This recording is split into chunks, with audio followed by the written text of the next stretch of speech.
Did you ever wish that you could be invisible? It can be scary being visible. Scary because people can see you and see all your flaws and mistakes.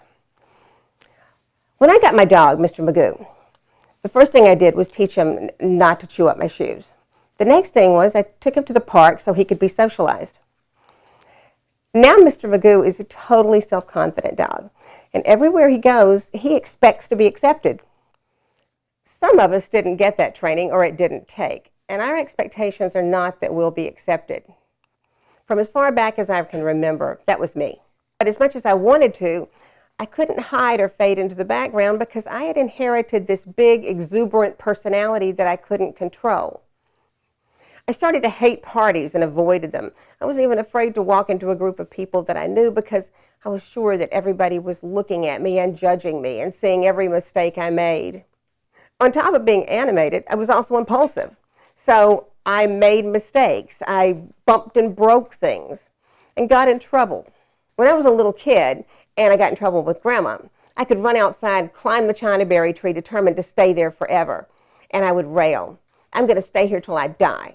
If I'm dead, you'll be sorry. You can't be mad at me if I'm dead." But when I grew up and started a career, that didn't work for me anymore. If somebody had told me that in my future I would be successful in a business that was totally dependent on people and that my big fat personality would be an asset, I wouldn't have believed them. But that's just what happened.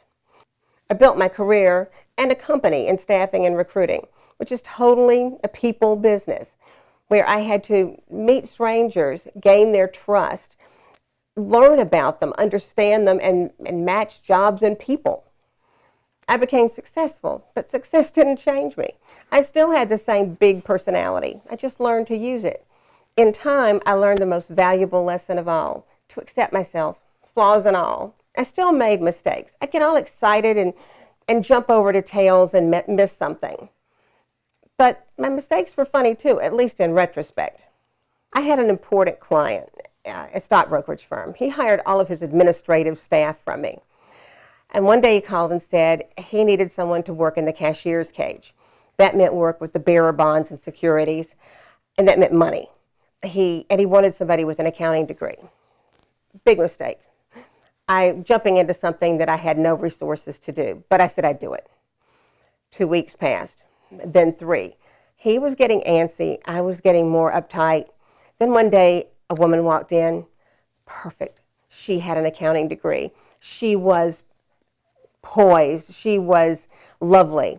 And next mistake, once again, without looking, I jumped. I picked up the phone, called him and said, "Jack, I have your person.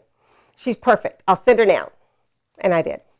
30 minutes later, Jack called me back and said, "Ruthie, you're right. Sharon was a lovely person. But we agreed that this might not be the right job for her. She might have a problem with bonding." My stomach fell. Jack said, "Did you happen to see the 3-year gap on her resume?" I said nothing. He said, "So you don't know what she was doing for that 3 years?" "Oh, nothing." "Does the word incarcerated mean anything to you, Ruthie?" I said, "I think I should go now." Jack said, No, wait. There's more. Would you like to know what she was incarcerated for?" And I went, "No." And he said, "Does the word embezzlement mean anything?" I went, "My mother's calling. I have to go," and hung up. But he was laughing. What my story proves is not that we become perfect, but that your success is not just about your strengths. It's about the whole person. And if my story doesn't help you, remember this. Everything that's ever been done in the whole history of the world was done by somebody who had flaws and made mistakes.